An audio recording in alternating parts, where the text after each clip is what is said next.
Good morning विद्यार्थियों। आज की आपकी ये क्लास जो है व्यवसाय अध्ययन की कक्षा 12 की यूनिट सेकंड की बात कर रहे हैं हम यहाँ पर, जिसके अंदर आपके दो चैप्टर है, अभिप्रेरणा और नेतृत्व एवं नेतृत्व। ठीक है, और ये आपके बोर्ड एग्जाम के अंदर 8 नंबर का प्रश्न यहां से आता है। 8 मार्क्स की यूनिट है, दोनों ही चैप्टर हैं। ठीक है, आपके बोर्ड एग्जाम का जो सी पार्ट है, 4-4 नंबर के 2 प्रश्न यहां से पूछे जाने की पूर्ण संभावना है। क्या पूछा जाएगा, हमको क्या याद करना है, कौन सी चीजें इंपॉर्टेंट है, उन सारी की बातों पर हम बात करने वाले हैं। तो सबसे पहले हम यहाँ पर आपको बता दें और आप समझ लें कि यूनिट फर्स्ट हमने पढ़ ली है। 3 चैप्टर उसके अंदर थे, प्रबंध, परिचय, ठीक है, प्रबंध की कार्य और प्रबंध के सिद्धांत। अब यूनिट सेकंड की बात कर रहे हैं, 8 नंबर की है यूनिट सेकंड। 2 चैप्टर इसके अंदर है, इंक्लूड है यूनिट सेकंड में, अभिप्रेरणा और नेतृत्व। ठीक है, तो दोनों ही पार्ट से 8 नंबर के प्रश्न पूछे जाते हैं। 4-4 नंबर के दोनों लेसन से प्रश्न पूछे आपको पुट अप किया जा सकता है। ठीक है, तो सी पार्ट के अंदर लगभग इसके दोनों ही क्वेश्चन पूछे जाने की पूर्ण संभावना बनी रहती है। इसलिए बिल्कुल छोटा प्रश्न भी आ सकता है, नहीं आ सकता है, लेकिन सी पार्ट का जो क्वेश्चन है बोर्ड एग्जाम के सी पार्ट का जो पेपर के अंदर जो सी पार्ट आता है उसके अंदर ये दोनों ही प्रश्न अभी तक के पेपर में पूछे गए हैं और आगे भी पूछे जाने की पूर्ण संभावना है। इसलिए आप पूर्ण रूप से अच्छे तरीके से यहाँ पर आप ध्यान देंगे, इसलिए मैं आशा करता हूँ। आज का हमारा चैप्टर है अभिप्रेरणा, मोटिवेशन। ठीक है ना, मोटिवेशन।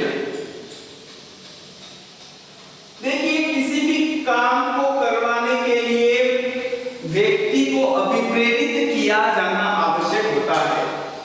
उसकी मेंटालिटी बदलने के लिए, उसकी मानसिकता बदलने के लिए, उसकी इच्छा परिवर्तित करने के लिए अगर हमें किसी व्यक्ति से कोई कार्य करवाना है तो वो हमारा कार्य कब करेगा, जब वो मानसिक रूप से तैयार होगा। और मानसिक रूप से तैयार करने के लिए साथियों उसे अभिप्रेरित करना बहुत आवश्यक होता है, अभिप्रेरित किया जाना आवश्यक होता है। और जब उस व्यक्ति की इच्छा को, उसके मन को अगर हम बदल देंगे तो हम उससे कोई भी कार्य करवाने या नहीं करवाने के लिए उसे पूर्ण रूप से मन से तैयार कर सकते हैं। यही अभिप्रेरणा होती है, इसी को ही अभिप्रेरण कहते हैं। और ये अभिप्रेरण व्यवसाय के अंदर और प्रबंध की कार्यों के अंदर सबसे इंपॉर्टेंट कार्य है प्रबंध का अभिप्रेरण।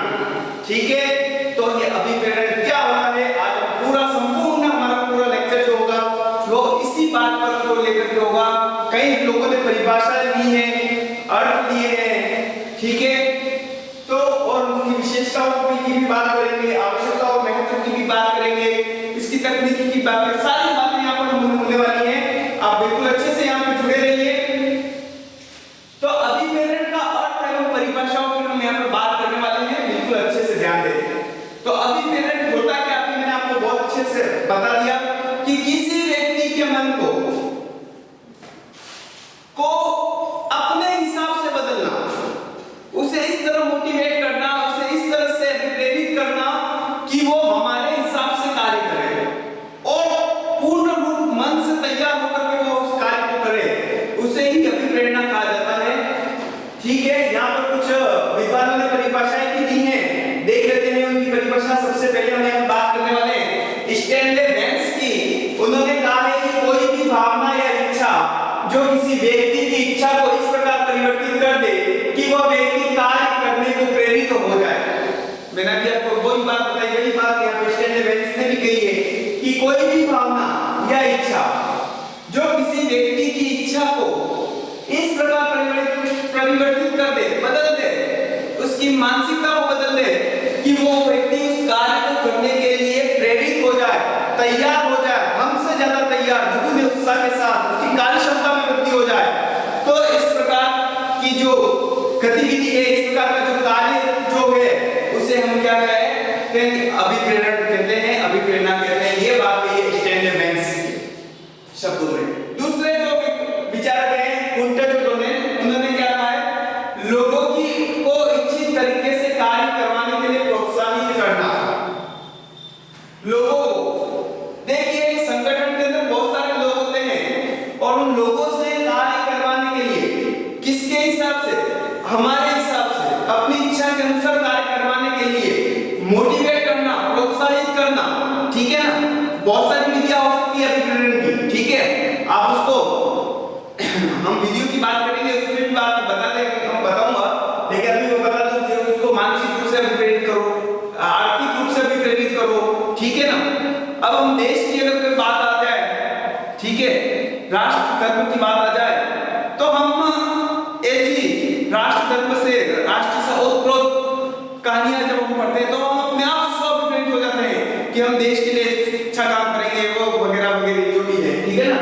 तो उनका जो डोनल ने कहा कि लोगों को इच्छित तरीके से कार्य करने के लिए प्रोत्साहित करना, ठीक है? किसके इच्छित तरीके से? अपने हिसाब से कार्य करवाने के लिए हम उसको प्रोत्साहित कर लेते हैं, तो उस कार्य को क्या कहते हैं? अभिप्रेरणा कहते हैं, ठीक है? इसके बाद मैकफार्लेन ने, उन्होंने क्या कहा?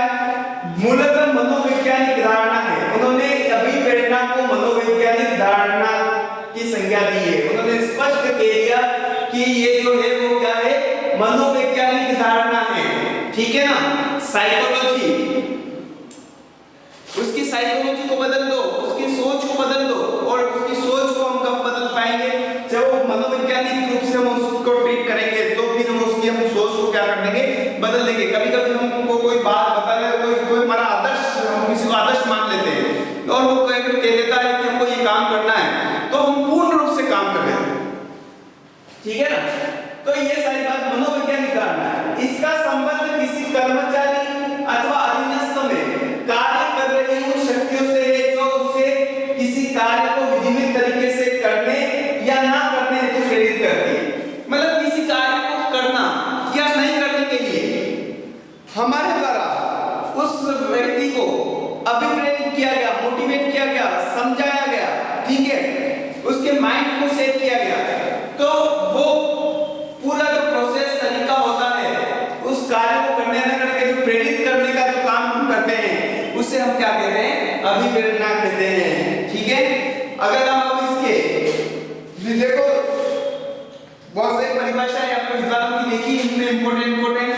अब हम इन सारी परिभाषाओं का निचोड़ निकालते हैं, निष्कर्ष निकालते हैं। तो निष्कर्ष के ऊपर अगर हम बात करें तो क्या है कि अभिप्रेरणा प्रबंधन का वह महत्वपूर्ण कार्य है जो व्यक्तियों की भावनाओं, इच्छाओं, आवश्यकताओं आदि का अध्ययन कर, ध्यान देना, अभिप्रेरणा प्रबंधन का वह महत्वपूर्ण कार्य है जो व्यक्तियों की भावनाओं, इच्छाओं, ठीक है, भावनाओं, इच्छाओं, आवश्यकताओं आदि का अध्ययन करने, संतुष्ट करने का प्रयास करता है, ठीक है? अभिप्रेरण में होता क्या है कि सामने वाले की भावनाएं क्या है, उनको पढ़ा जाता है, उसकी इच्छा क्या, उसको पढ़ा जाता है, उसकी आवश्यकता क्या, उसको पढ़ा जाता है। उन सब का अध्ययन करने के बाद उनको संतुष्ट करने के लिए, ठीक है ना, करने का प्रयास करता है, जिससे व्यक्ति कार्य करने को तत्पर होकर संगठन के लक्ष्यों को प्राप्त करने हेतु अपना अधिकतम योगदान प्रदान करता है। जिसमें देखिए, सबसे पहले देखो, हम इन सारी परिभाषाओं का हम निष्कर्ष निचोड़ की बात कर रहे हैं। आप बिल्कुल अच्छे से ध्यान से समझने की कोशिश करना कि कोई व्यक्ति काम क्यों करता है।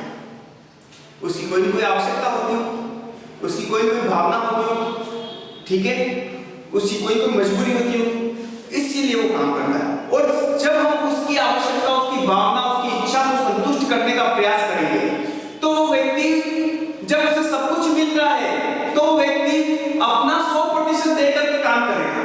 और जब व्यक्ति 100% देकर के काम करेगा, तो हमारे जो लक्ष्य है, हमारे जो उद्देश्य है, उनको हमें प्राप्त करने में कोई दिक्कत नहीं होगी। सिंपल सी बात है।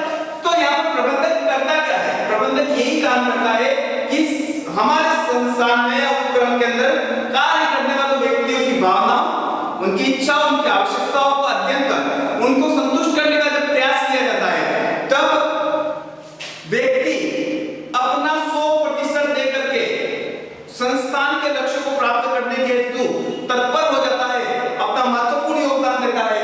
उसी को हम क्या कहते हैं? अभिप्रेरणा कहते हैं। प्रबंध का महत्वपूर्ण कार्य होता है अभिप्रेरणा। ठीक है, आपको अच्छे से समझ में आ गया होगा। अब हम बात करते हैं अभिप्रेरणा की विशेषता क्या है। परिभाषा हमने कितनी पढ़ी? 3 से 4 परिभाषाएं पढ़ी, अर्थ पढ़ा। ठीक है, तो विशेषताएं अपने आप निकल के सामने आ जाती है। देखिए जो विद्यार्थियों, अगर आपको परिभाषाएं और अर्थ अच्छे से समझ में आ गया तो विशेषताओं को याद करने की आवश्यकता होगी नहीं। विशेषताएं जो है वो परिभाषा और अर्थों के अंदर से ही आनी लगेगी। सतत प्रक्रिया है। ठीक है, अभिप्रेरणा ये नहीं कि आज कर लिए कल अभिप्रेरित करने की आवश्यकता नहीं थी। नित्य प्रतिदिन सतत कंटिन्यूटी रूप से उसको प्रोसेस में रखना पड़ेगा। मनोवैज्ञानिक अवधारणा है, किसने कहा है? मैकफार्लैंड ने कहा है। मानवीय आवश्यकताओं की संतुष्टि। देखिए अभिप्रेरण में किसकी संतुष्टि, किसकी आवश्यकताओं को संतुष्ट किया करने का प्रयास किया था? मनुष्य। मशीन की कोई आवश्यकता नहीं होती, मशीन को संतुष्ट नहीं किया। मशीन को तो आप जब चलाओ तब चलेगी, जब काम करो तब करेगी। लेकिन एक मनुष्य को रात के 12 बजे बुला के काम करवाओगे वो करेगा क्या? लेकिन नहीं करेगा। लेकिन उसको इस तरह से मोटिवेट किया जाए, अभिप्रेरित किया जाए, उसकी आवश्यकताओं को संतुष्ट किया जाए, तो आधी रात को मिल करके आपके लिए कार्य करने को तैयार हो जाता है। तो वो ही कहलाता है मुसलमान की आवश्यकताओं की संतुष्टि की बात करते हैं। फिर एक केवल मानवीय संसाधनों का ही अभिप्रेरण किया जाता है। मोटिवेट कौन होता है? मशीनें नहीं होती है, भौतिक संसाधन नहीं होते, मात्र और केवल मानवीय संसाधन ही आपके अभिप्रेरण होते हैं। फिर इसकी विभिन्न विधियां हैं। विधियां जब आएगी तब अच्छे से बात करेंगे। मैंने कहा आर्थिक विधि है, सामाजिक है, ठीक है ना, इमेज की बात, उसकी भावनाओं की बात है। यह संतुष्टि का कारण नहीं अपितु परिणाम है। ये किसी कार्य या किसी मनुष्य किसी भावनाओं की संतुष्टि का कारण नहीं। संतुष्ट उसकी आवश्यकताओं को, उसकी भावनाओं को संतुष्ट करने का प्रयास करते हैं, तो हमारे उद्देश्य को प्राप्त करने के लिए अपना 100% योगदान देता है। जब 100% योगदान देता तो क्या होगा? हमने, हमारा कारण क्या था? उसकी आवश्यकताओं को समझना, और उसने अपना 100% दिया, वो हमारा क्या हो गया? परिणाम ही हो गया। ठीक है, इसलिए कारण नहीं है तो परिणाम है। कार्यक्षमता एवं कार्यकुशलता में वृद्धि होती है। मनोबल से भिन्न होता है अभिप्रेरण। संपूर्ण व्यक्ति का मनोबल अलग है और अभिप्रेरण से उसके मनोबल को हम चेंज कर सकते हैं। ठीक है ना, संपूर्ण व्यक्ति अभिप्रेरित होता है। कोई किसी, देखिए मनुष्य का ये भी कोई पार्ट अभिप्रेरित हो गया कि उसका ये हाथ अभिप्रेरित हो गया, इसी काम ज्यादा करने लगे, नहीं। अभिप्रेरण जब हम अभिप्रेरित करते हैं, उसकी आवश्यकताओं को संतुष्ट करने का प्रयास करते हैं, तो पूरे का पूरा ह्यूमन बॉडी अभिप्रेरित होता है। कार्य करने के लिए 100% अपना पूरा शरीर उसके अंदर वो लगाता है। ठीक है ना। फिर एक प्रबंधक की सफलता का कारण है परिणाम, दोनों ही है। ठीक है, प्रबंधक की सफलता जब हमें प्राप्त होती है, उसका कारण भी अभिप्रेरण है और परिणाम भी अभिप्रेरण है। ठीक है, फिर हम बात करने वाले हैं, तो आपको अच्छे समझ में आ गया होगा कि इसकी विशेषताएं कैसी हैं, किस प्रकार से हम निकाल सकते हैं। यहाँ पर हमने आदर्श विशेषताओं की बात की। परीक्षा के अंदर प्रश्न पूछा जाता है कि अभिप्रेरण से क्या तात्पर्य है, इसको स्पष्ट को परिभाषित करते हुए उसकी विशेषताओं को समझाइए। एक अच्छा सा प्रश्न 4 नंबर का, आराम से बहुत अच्छे से 10 विशेषताओं का आप एक्सप्लेन करेंगे। ठीक है, 3 से 4 परिभाषा लिखेंगे, बिल्कुल आराम से आपका 4 नंबर का प्रश्न यहाँ पे तैयार होता है। ठीक है, फिर बात करते हैं अभिप्रेरण की आवश्यकता में क्या आवश्यकता महसूस हुई, क्यों। तो सबसे पहला यहाँ पर है निर्धारित लक्ष्यों की प्राप्ति में सहायक। ठीक है ना, अभिप्रेरण की आवश्यकता क्यों महसूस हुई? देखिए फ्रांसिस लिकर्ट कहते हैं कि अभिप्रेरण जो है प्रबंध का हृदय है। फ्रांसिस लिकर्ट एक विचारक हुए, प्रबंध विद्वान है, फ्रांसिस लिकर्ट।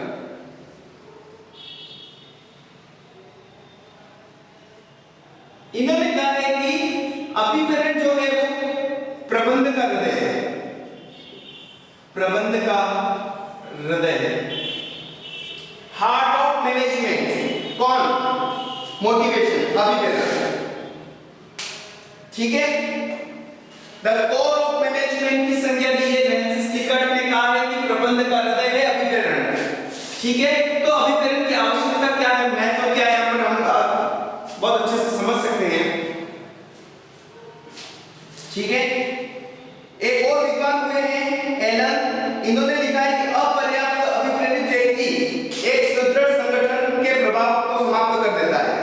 एक अपर्याप्त अभिप्रेरित व्यक्ति एक सुदृढ़ संगठन के प्रभाव को समाप्त कर देता है। ठीक है ना, एलन ने कहा है। तो देखिए ये सारी बातें जो तथ्य हैं, कथन है, वो इसकी आवश्यकताओं को इंगित करते हैं। हम बात कर लेते हैं आवश्यकताओं को क्या महत्व, निर्धारित लक्ष्य की प्राप्ति के साथ अभिप्रेरित व्यक्ति की आवश्यकताओं की, भावनाओं की संतुष्ट करने का प्रयास क्यों किया जाता है, क्योंकि उससे हमको हमारा काम निकलना है और हमारा काम क्या है, हमारे जो निर्धारित लक्ष्य को प्राप्त करें। जब उसकी भावनाएं आवश्यकता संतुष्टि होगी तो 100% अपना योगदान देगा। जब वो 100% योगदान देगा तो सफलता अपने आप और लक्ष्य अपने आप प्राप्त होते रहेंगे।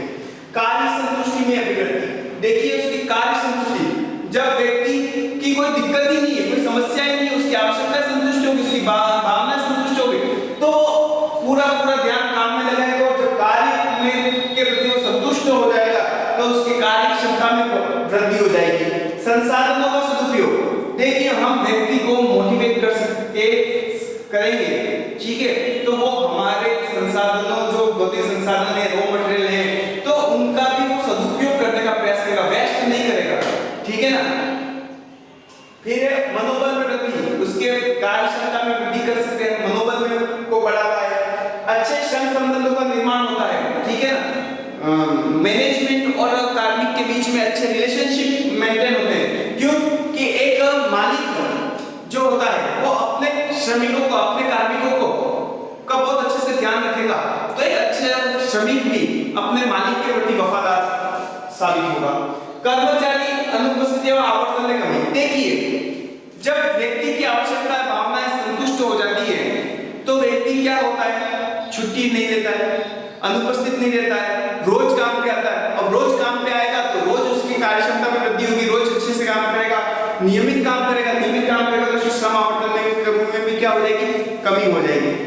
फिर है प्रबंधन की कार्यों का आधार, अभिप्रेरण क्या है, प्रबंधन की कार्यों का आधार। हमने पहले ही बात की थी, फ्रांसिस लिकर्ट ने यहाँ तक कहते हैं कि प्रबंधन का हृदय है। ठीक है ना, तो ये क्या है, प्रबंधन की कार्यों का आधार। फिर है परिवर्तन में सुविधा, अगर हमको चेंज करना चाहते हैं, कुछ परिवर्तन करना चाहते हैं, तो अभिप्रेरण के माध्यम से हम उसको परिवर्तन में भी हमें सुविधाएं मिलती है। समूह भावना का पूरा ग्रुप संपूर्ण परिवार के रूप में काम करेगा।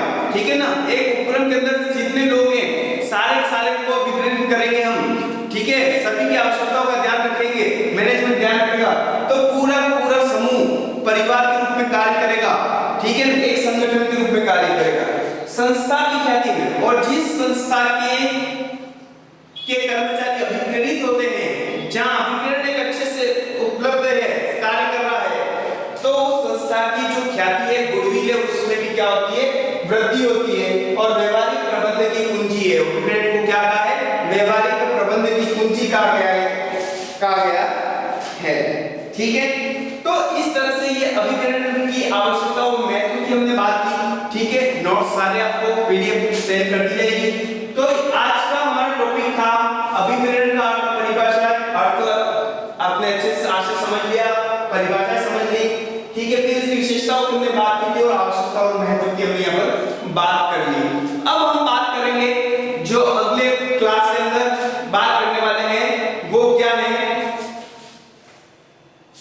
वो है प्रबंधन अभिप्रेरणा की तकनीकें।